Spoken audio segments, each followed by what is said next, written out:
What's up, everyone? Welcome back to the Sober Truth podcast. And let me tell you, it is so good to be back with everybody because we took some time off from recording for a while and working out some things in my own life, my own mental health, my own recovery journey, and really deciding after 4 years of doing these podcasts, what did I want to talk about when I came back. We've had different years where we talk to a lot of people in ministry or a lot of people with recovery stories, and this year we're focusing on people that are more in the recovery field from a professional aspect. And super excited today to be interviewing a friend through a friend, where a lifetime friend of mine is married to today's guest, and I'm super excited to be talking to her about her life and her journey and just, the things that have created a passion within her to make a difference in the mental health field around topics that are not always addressed, even in the mental health field. And so I'm bringing to you today Jen Woodrome. She is an LPC from just outside of Dallas, Texas. I got it right. I was like, I'm going to say Houston. Anyways, got it right. So some of the mental faculty is still there. Jen, so great to have you with us. Thank you. Thank you for having me. I'm excited to be here. Yeah. So we're going to jump right in because we're going to be talking about some of the mental health topics you may not even be familiar with, DID and different misconceptions around DID, even what is DID, right? So first, I just want to, Jen, why don't you tell our audience a little bit about who you are, how you decided to do what you do today, and what it is that you do today. Yeah. So I have been a therapist for about 5 or 6 years. I live with DID, which is dissociative identity disorder. A lot of people know it as multiple personalities. I got really interested in working as a therapist and kind of moving towards the research side of it because of how long it takes for people with DID to get diagnosed properly, and then how difficult it is for them to get proper care or to find a therapist that can even help them, right? And so I have all sorts of DID people come to me, people with various complex dissociative disorders who will say things like, I feel like I'm having to teach my therapist how to help me. Lots of us it takes 5 to 10 years to be diagnosed properly. It can take 5 to 7 therapists to get diagnosed properly. And it's not because therapists don't care, right? It's because we're not taught in graduate school how to identify dissociation properly. And so it gets misdiagnosed. It gets misdiagnosed as bipolar, as BPD, as PTSD. DID clients will be called resistant. They're just not trying hard enough, or they're lying about parts of their story. Some people miss it completely because it's very high functioning for a lot of people. And so it just goes missed entirely. And the client ends up not getting better because they're not being treated for what is actually going on. And so part of this is my own experience. It took me 7 therapists before I found somebody who knew what was going on, was able to diagnose it correctly. And even then, the therapy was a little bit of me having to lead, right? Having to teach what needed to be done next. And it's very isolating for people with DID to not only have a disorder that not everybody believes in or understands, but then to have your own mental health professional not really know how to help you properly. Yeah, it's interesting.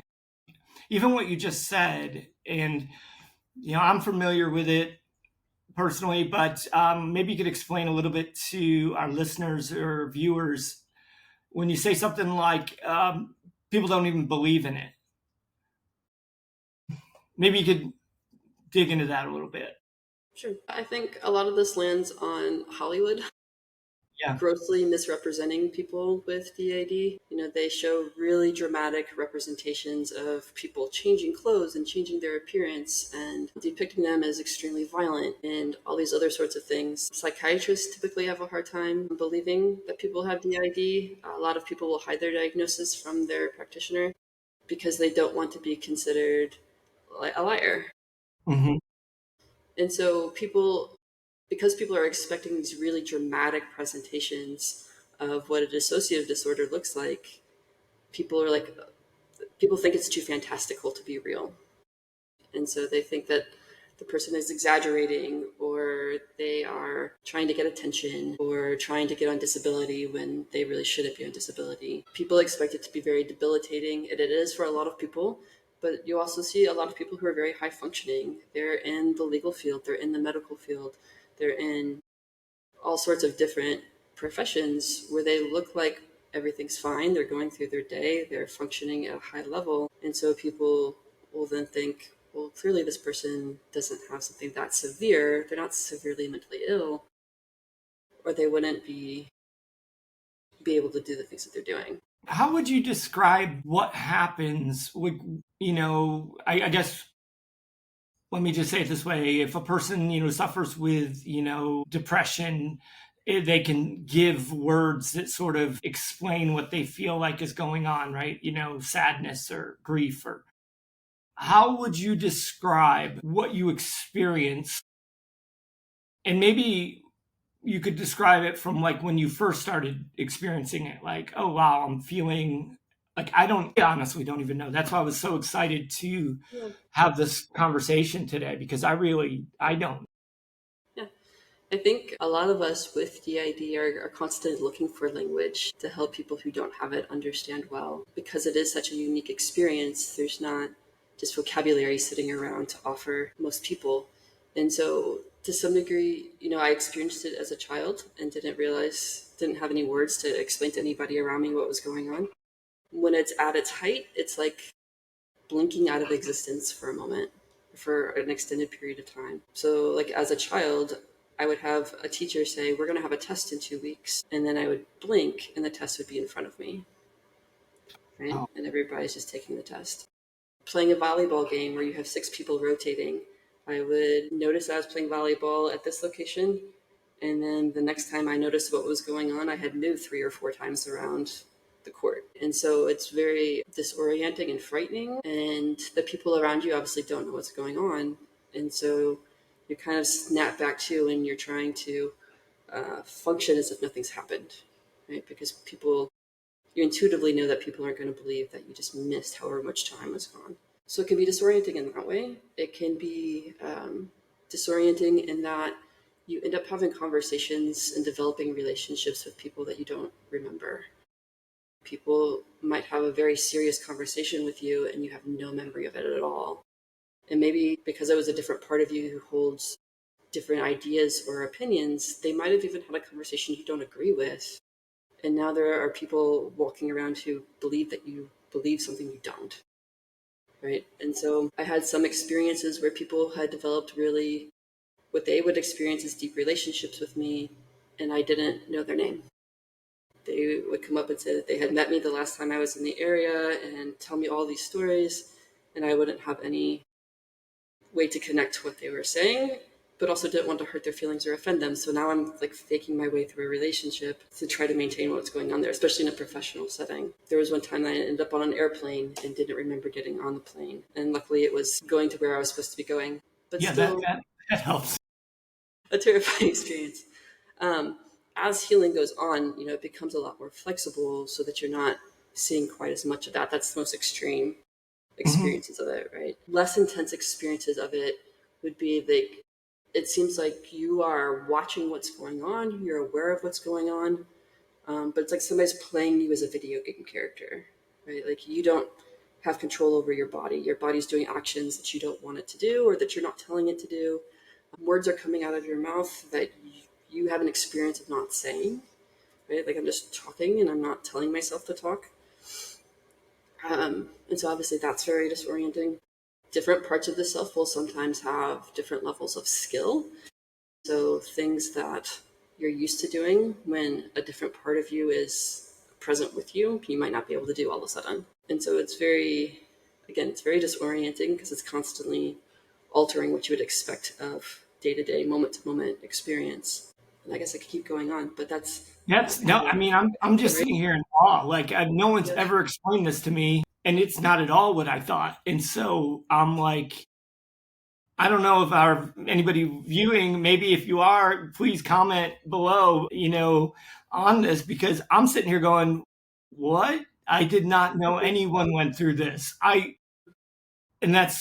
so glad we're doing this because I've never had this explained to me.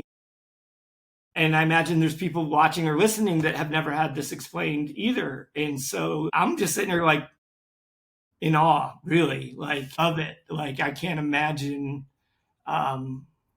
I can't imagine that. So it's really difficult for me to comprehend. Do you ever, is there ever recall from the moments that are lost? Yeah, I think that's another common misperception is that there has to be complete memory loss from part to part, and sometimes there is. And again, there's not really a vocabulary around this, but if you talk about like trying to share a memory with somebody, right? Because I have somebody who's sharing my brain, sharing my body. And so once you're in therapy or once you start to get to know what's happening inside, you can work with your system to kind of find out, hey, I'm missing this, and have more communication about that. When you remember, it can happen in a couple of different ways. And so one is it'll initially feel like it's not yours, right? So if I tell you a story about Christmas dinner last year, you're not going to experience that as your memory. You're going to experience it as mine, right? Mm, And so initially, that's what it's like when you start getting your memories, is that it's like it belongs to somebody else and it's just a story. mm, Another way that memory comes back, though, is much more intense. And it's just like, I always knew that and had forgotten for a little while, which is also quite strange.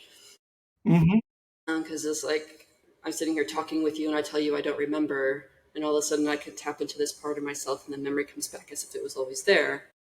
Well, now there's a sense that I've been lying to you because it feels like I always knew this thing. Right? And so again, there's that disorientation of experiences not being the way that we would anticipate them being. Yeah, I can actually relate more than you may realize. I didn't, being, in recovery, and now it sort of lines up with my early journey with therapists that asked me if I had DID, and I never had it explained like this. Not that I think that I do, but it's what I would experience when I drank. And like I wouldn't even have to drink a lot, like, but it would be like I would just I'd be all of a sudden like gaps in my memory, gaps in time, conversations with people, like everything, but mine was induced by alcohol and drugs. But I could relate to large parts of my life were in that way, but it was induced by other factors. It's just, I didn't realize that some people have that happen naturally. Yeah, well, and I would argue that it's on a spectrum, right? So people think it's this really unique thing that doesn't happen very often. For one, it's in 3 to 5% of clinical populations, so it's at a much higher rate than what people realize. Yeah. But it's also not uncommon, right? Everybody has some examples of dissociation. They are driving their car and suddenly end up at Mhm. home, and they don't remember how they drove there, but clearly they did. Right? Well, that's an example of common dissociation that most people can relate to. But we also all have different parts of ourselves, right? So, like, who you are here today is probably not who you are when you're with children, or who you Mhm. are when you're with somebody who is coming to you for emotional support, or who you are when you're with your spouse. Right? You're slightly different in each of those relational contexts. Those are kind of different parts of yourself. You're going to act differently. You might use different vocabulary. You might have slightly different skill levels. And all of those are different parts of yourself helping you function day to day, but just very fluidly. Mhm. And so as we go up this spectrum, we might see things like an addiction or substance use. Some people would say borderline personality disorder has some parts that are activated. Complex trauma, there's different kinds of parts. What distinguishes DID is really that time loss. And so I'm completely losing time. There's some perception of they feel like different people inside of me instead of just different. I wouldn't call all those parts of myself Jen. They might have different names, they might have different ages. And that's going to happen on a different spectrum from person to person. But lots of people, if invited to, hey, can you notice that as a part of yourself? They might say, oh, Yeah. yeah, I noticed that. And that part feels really young. I can see that. I can see that. The way you explain that, that's very good because yeah, I could even see that or and that is, as a therapist, it's a technique we use with people where it's like if there's part of yourself that you don't like, you can name that part and talk to that part like you're not going to come out today. That so I can see that. That's super helpful. This question's, burning in my mind that I know other people watching or whatever. Schizophrenia and DID are often confused, at least in some of the circles I've traveled in. And I wondered if you could maybe give a brief description of the two and how they're not the same and maybe some of the ways they could get confused. I think there's actually quite a bit of debate around this right now. Some people would say, well, schizophrenia is experiencing voices from outside of the self, and DID is experiencing voices from inside of the self. Other people are going to say, well, it's not necessarily true. Externalized voices can still be DID. The biggest thing probably is going to be twofold. One is schizophrenia tends to have more of a genetic underpinning. Trauma can still be involved, but there's usually a genetic component, so it's showing up in the family as well. Then also, because DID is going to be traumagenic, where most of the time it's really severe trauma before the age of 6. And then I just lost the next part of what I was going to say. Well, actually, let's drill down on that for a second, which is a really big, important part. If you didn't catch what Jen said, schizophrenia is basically genetically. If you're often schizophrenia, we can see generationally, a person's mother was schizophrenic or uncle or family lines. But DID is not. It's more traumagenic, which would you care to explain that for us? Sure. And of course, this is really nuanced, right? There's still going to be genetic factors in DID. Yeah. But when I say traumagenic, I mean there's going to be a severe amount of abuse for somebody with DID. Again, typically before the age of 6. And so that's where you're going to struggle with a lot of missing memory and things like that. But when you have a very small child who hasn't fully formed their identity yet, who is now being severely abused by the same people who are supposed to be taking care of them, it creates insolvable problems for that child, right? The same person who is terrifying me and hurting me and in a child's mind could kill me is also the person who feeds me and makes sure I have clothes and gives me my home, and I'm going to die without them. And so this small child's mind, who's not even fully developed, now has to figure out how to survive the unsurvivable. And so DID then isn't really pathology. It's not a disorder.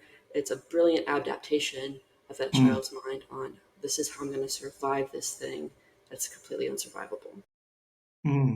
Which is also very common in people that end up on the extreme spectrum of addiction is severe childhood trauma. Disassociation does become very much a part of how we survive, how we live. Even to this day, I am in my 50s, and if I screw something up, like to the point of feeling embarrassed or shame or whatever, I will disassociate. And it comes from my abuse as a child, where I am outside of myself, looking at myself, getting in trouble or whatever. Not getting, you don't really get in trouble in your 50s, but you know what I mean? It's, yeah. And it's still that part of me that does that. And so, and often I'll say things that I don't know what I'm like. It's not me saying it. So this is really helping me because I've actually been thinking about some life situations over the last year where that has happened, where it's like, now it makes more sense as to why during a moment of disassociation, I'm saying things that are not me saying them. And then I have to go back and be like, I don't really know why I did that. And I really don't. Like, I'm in the moment. I'm like, I don't know why I did what I did. And not to minimize DID or to say like I have it, but it's sort of a trait that is very real. Yeah. Well, and I would say it's not at all minimizing it. I worked at a rehab center for a couple of years with women who struggle with addiction, and there was a high overlap between addiction and dissociative experiences. And so I actually saw like quite a bit at the residential center. Okay. So it's not surprising to hear at all. Yeah, very, very enlightening to me. Now, the nervous system remembers safety. Is that where you were sort of speaking about with the parental story that you were just saying as the child, has to look at their parents as, I always say it's like the God complex. Our parents are like our God in those Yeah. moments. They're our life, our breath, our everything. And so if they're abusing us, what are we supposed to do? I think so. Safety gets deeply wounded in severe trauma like that for all the reasons that you just mentioned. But I think where we end up seeing that in, like, say, the therapy room is that some therapists, especially newer therapists, are going to get frustrated that, well, why isn't my client trusting me? I've been trustworthy. This is a trusting place. You're just being resistant. There's no reason for you, and they keep saying there's no reason for you to not trust me, or you're safe now. Your abuser's gone. You're not in this abusive place anymore. You can feel safe now. But the truth is, for somebody who's been severely traumatized, they can't, and they're not, because their nervous system is built around prediction of danger. If I put my guard down, I'm going to get hurt. If I forget to be quiet, I'm going to get hurt. If I forget not to walk as softly as I can, they're going to hear me. Right? And so they have a nervous system that has learned, in order to survive, I have to be hyper aware, and there is no such thing as safety. I don't have any felt sense of safety. Right? And so if you look at somebody who has that sort of trauma history and you say you're safe now, that doesn't mean anything to them. Right? Safety is not a cognitive concept. It's not a thought concept. It's a lived experience concept. And if my body doesn't know what safety feels like, you can't just tell me to feel safe, or you can't just tell me that I'm safe. And I know even what you mean. How long did it take for you to begin to get to a place of feeling at least safe enough to move forward with your healing on your journey personally? It's a hard question to answer because I think it's a lot of micro moments. It's not this one big moment where all of a sudden now I'm safe. It's little micro moments of surprise. I expect you to do something and you do something else. I knock over a glass of water and I expect you to shout. Instead of you shouting, you say it's not a big deal, it's okay, and just clean it up. Well, that just surprised my nervous system, and it gives the nervous system a chance to say, oh, maybe something different is happening now. And so it does take a long time, because you have to sit with somebody who can give you those micro experiences of surprise, of safety, over and over again, so that your nervous system can start saying, oh, it's safe now. Oh, I can trust now. Oh, this is different than what I thought it was going to be. And they're going to go back and forth, right, before they can start to move forward. And so it's hard to even look at that and pinpoint and say, well, I started trusting here. I know the moment that the therapist I was working with at the time recognized that I had DID, and I saw that therapist interact with the different parts of myself. That was a turning point for me, because somebody finally saw what was going on. Somebody finally seemed like they knew at least how to help some. And that was a different experience for me. I had never trusted somebody to know what to do before. And suddenly here was somebody who at least saw what was going on and was offering to help. And so that was definitely like a change point for me. So do you feel like she could see the different parts of you enough to know how to interact differently with those parts? The moment that she recognized it, it was kind of over time, right? So I was maybe a difficult client in some ways because I was very well read. So when she They're would always the hardest, just everybody. yes. And so when she would try to assess me for DID, I knew what she was doing, and it would make me angry. So I'd be like, I don't have that. Quit asking me those questions. I know what you're doing. And so it took almost a year, not quite a year. And we were in a session, and there's like this loud buzzing sound in my head. And I told her that. And she said, well, what would happen if you just let the voices talk instead of trying to make them stop? What do you mean? And so that actually was really the first moment that we moved forward with recognizing that there were different parts that were doing things. And a lot of people with DID, once first diagnosed, will still go back and forth with thinking that they're making it up themselves. Mm-hmm. Okay, well, maybe I'm just exaggerating. This can't be what's happening for me, right? Because it's just so outside of how we understand ourselves. And what does that mean if I have all these parts? And so that was also part of my journey, right? Like thinking I made it up, trying to ignore that it was there, and needing different proofs, I guess, that this was really what was happening for me. Yeah, I think that's a common representation of all, you know, disorders or whatever you want to call it.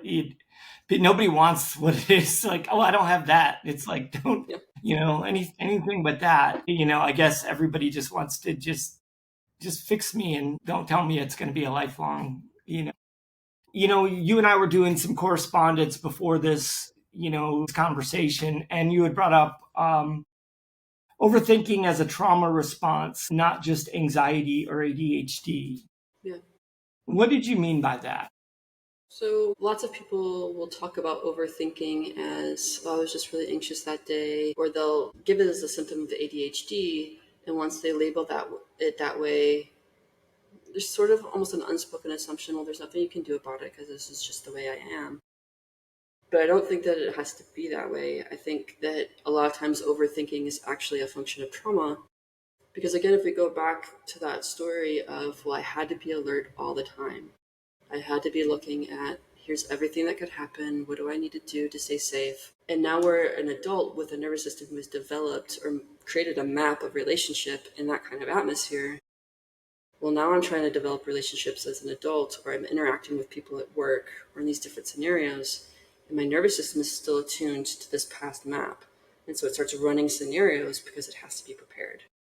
Mm-hmm. And so overthinking becomes, how do I keep from getting hurt? How do I keep this situation from being that situation? And that's often why overthinking is going to feel like anxiety, because obviously there's an anxious element to that, but it's anxiety based on past trauma, not present day reality. Mm-hmm. That's And so I really think good. that can be missed a lot, right? People will hear overthinking and they'll give them, well, let's do meditation for homework. Or Mm-hmm. they'll give them interventions that are very symptom based without addressing that underlying trauma, and then say something, and then maybe even say to the client, but maybe not say to the client, just thinking internally, well, you're not trying hard enough. We just need to practice more. Right. Yeah. And that's not actually what's happening, is you're not addressing the underlying trauma. They don't feel safe enough to stop. And so we can do exercises all day long, but if I don't have a sense of safety that it's okay for my mind to relax, I'm going to keep doing it. So those exercises are not going to help. I don't like saying things that black and white. Yeah, that's true. That's true. Right? Fair It's enough. going to depend on the level of trauma. If it's really severe trauma, it's less likely to help, is what I would say. Yeah, yeah. And so it's more like an invitation to be curious, right? It's not that meditation is not good. It's a fantastic intervention. It's not that these different cognitive skills aren't good. They've worked for therapists for a reason. There's a reason therapists like them.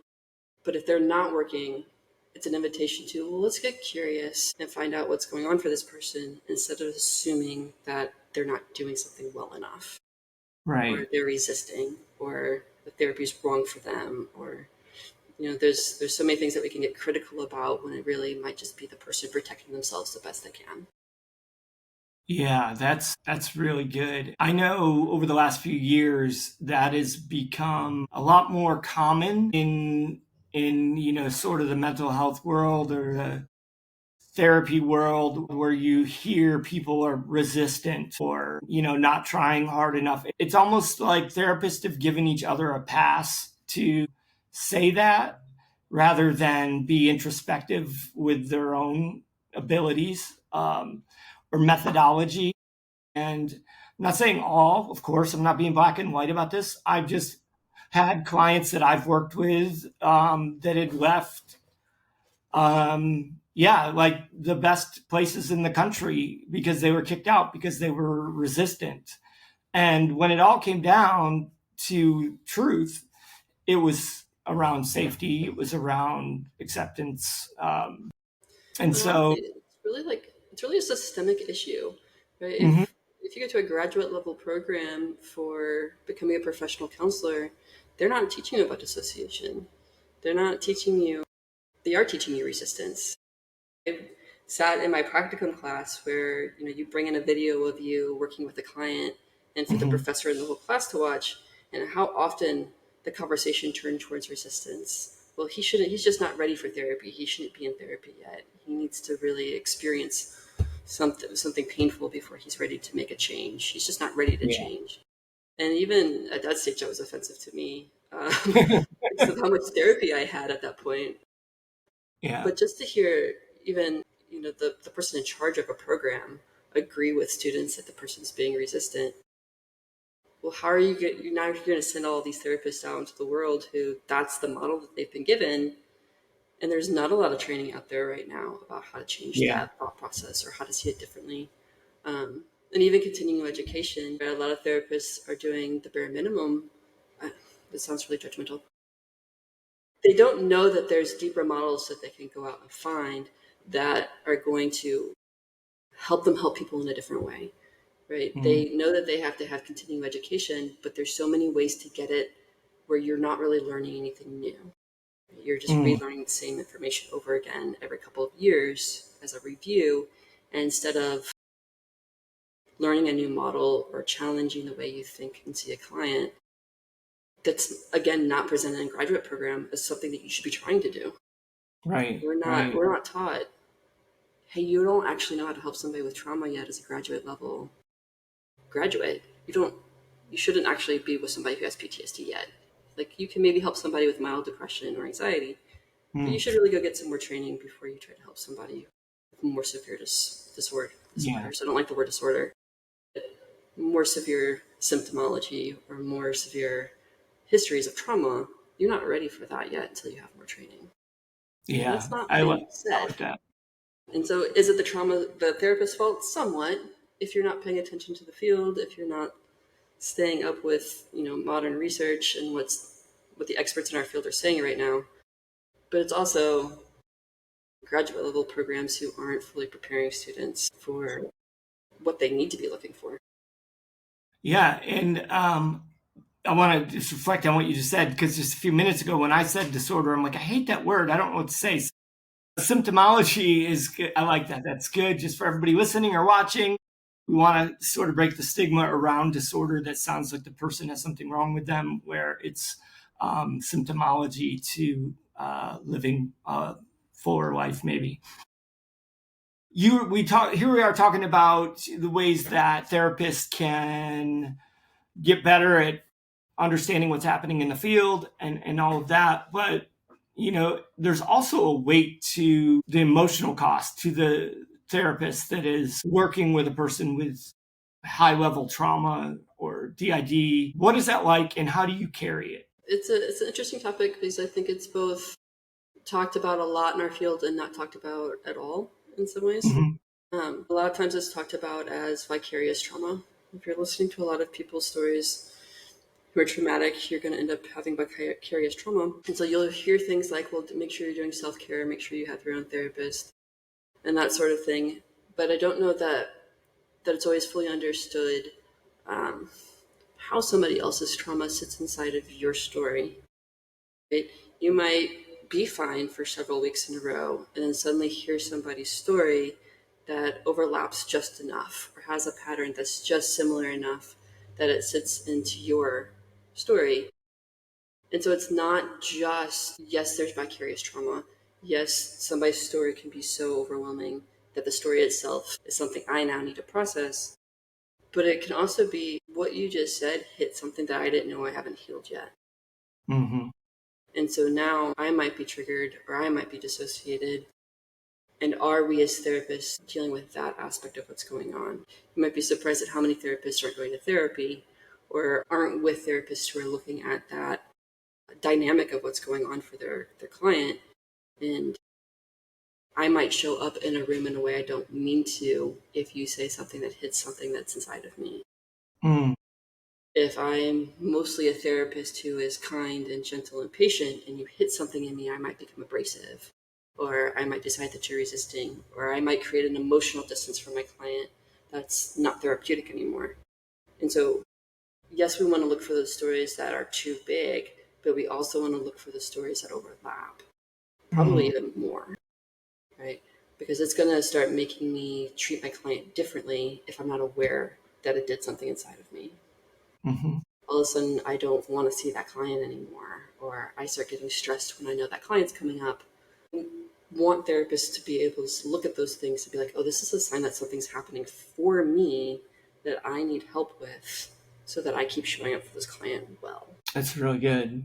That's really good. I couldn't tell you how many times I've met with someone and, that button is pushed where you're like, oh, that's something in me that has not been healed yet. I should probably end this session and just go get some help. I just am so, blown away right now. I wasn't sure what to expect in this conversation, but I am just so happy that we've been having it, because I think when we first, did an introductory and kind of call, and loved your passion. You want to bring this information to the world. You want to help educate people to understand it better. And I think I told you that day that is such a noble use of our pain for those of us that have been down this healing journey, that has revealed something to us that we don't feel is being represented into the world. What a noble way to live that out, is to say, I want to bring this to those that can help others in their journey.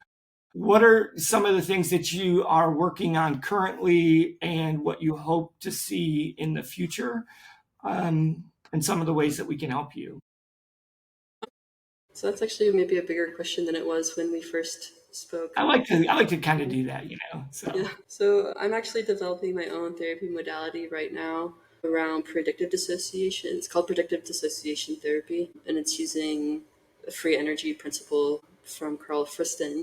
But it's got a lot of complicated language, but it's all trying to create a therapy model about basically the things that I've been saying to you today, helping people recognize that their nervous system is making predictions based Mm, on what they've experienced in their past, and how do we start to alter those predictions so that our responses in the present can become more flexible and more oriented to what we're experiencing today instead mhm, of back then.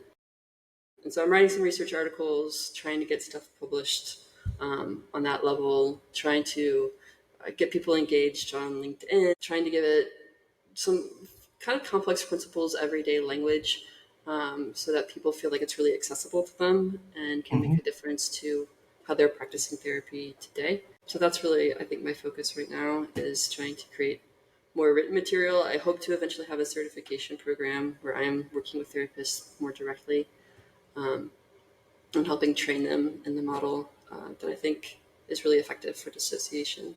Mhm. I don't know how long that's going to take, but that's the journey that I'm kind of on right now. It's a wonderful journey. I mean, listen, not to sound coy, but it's like no journey ever gets completed without taking the first step, right? I mean, it's kind of common sense, but it's actually, let me just say this, now that I'm getting a little older in years and working with people, in whether it's, mental health or addiction, or even my work in the faith field, I've seen so many brilliant people that end up doing nothing because what they wanted to do was, in their mind, so big.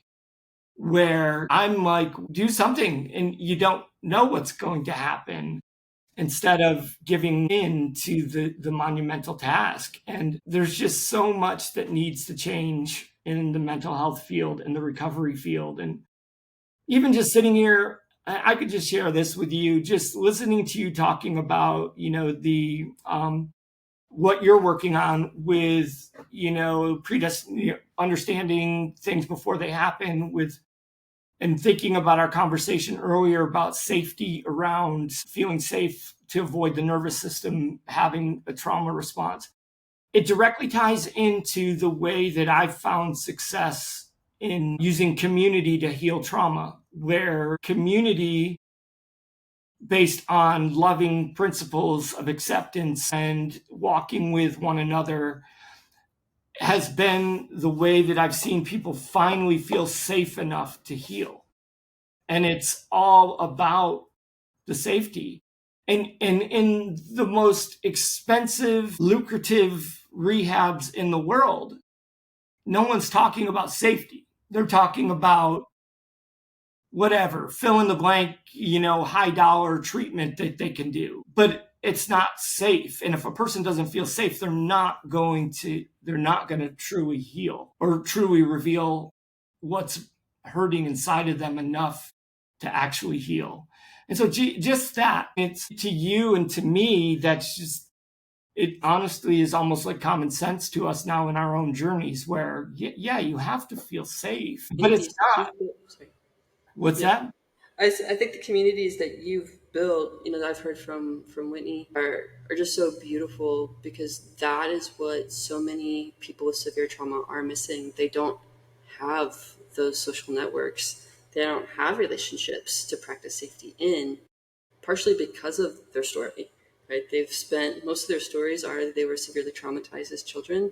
They didn't know how to protect themselves. They kept being traumatized as adults. Some of them are still trying to get out of traumatic situations. And so now they're in therapy and they want to get better, but there are no safe relationships, or there's one, or there's two. Yeah. But what you've created is so incredible, because they're now surrounded by a network of safe people. And that's an amazing thing to be able to provide to somebody who's trying to recover. Well, thank you. Jen, this has been really amazing. I am so, so happy that we were able to sit down and do this. Me too. And I would love to have you back on here in a few months, and you can tell us where you're at on your journey. Right now, want to support you any way I can. You can find Jen on LinkedIn. She's doing a lot of her work there.